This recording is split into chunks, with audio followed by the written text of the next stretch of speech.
Hey everyone, welcome back to my garden. And today I got an update with my hydroponic tomato plant. It's beginning to ripen up and get nice and red for me.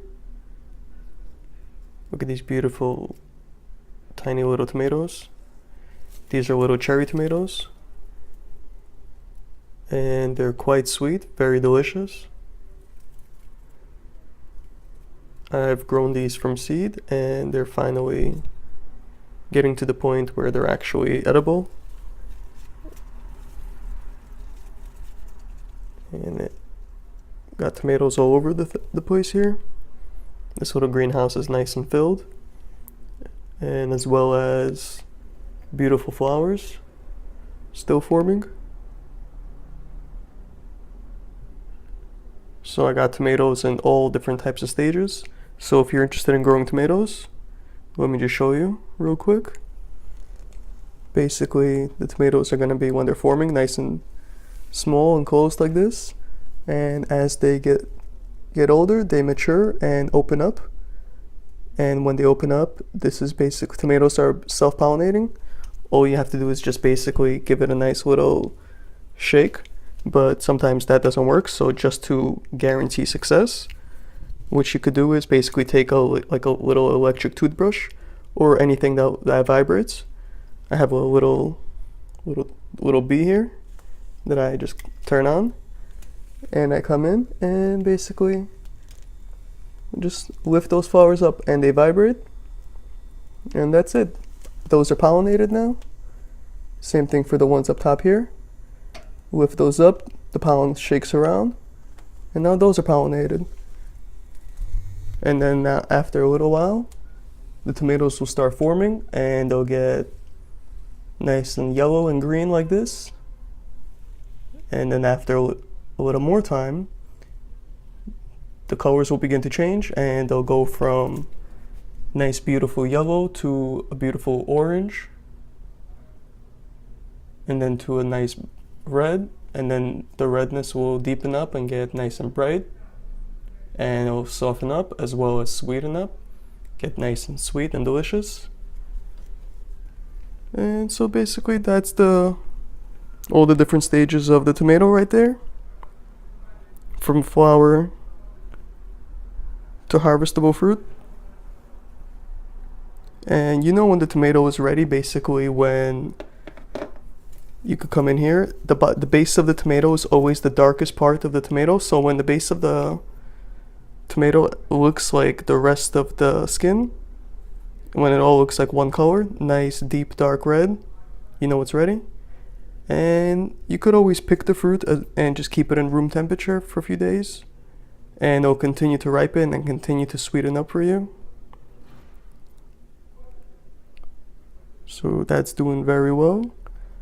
And let me just show you real quick what's going on. If you look right over here, a couple of these leaves sustain nutrient burn. So if your leaves start looking like this and they begin to look all crusty, it actually breaks in your hand, as you see here. That's a sign of nutrient burn, and what you want to do, a nice solution would be just to come in, completely change out the reservoir in here, take everything out, and just give it some plain water, which is what I'm going to be doing later tonight. And hopefully that solves some of these nutrient burns and brings these plants, some of these leaves, back to life. But it's still putting on a lot of new growth, and it doesn't seem to be affecting any of these fruits from producing and getting nice and edible for me. I mean, look at this. Let me just zoom you back. Look at all these beautiful tomatoes that I'm gonna have soon. I've already picked a handful of these throughout the day. Basically, I come in every day, maybe every other day, and I pick one or two. I know that doesn't seem like much, but I like having something that I grew myself, and it's like a nice little reward for myself, and really quite tasty. And as you see, if you look over here,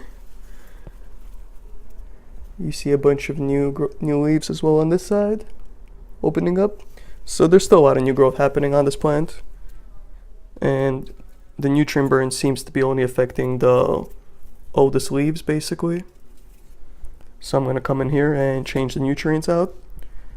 And I actually came in and I clipped 2 of these tomato plants over here because it was coming up too high. It was actually covering up too much space in this greenhouse. And I think I have enough tomatoes forming where I could take those 2 out.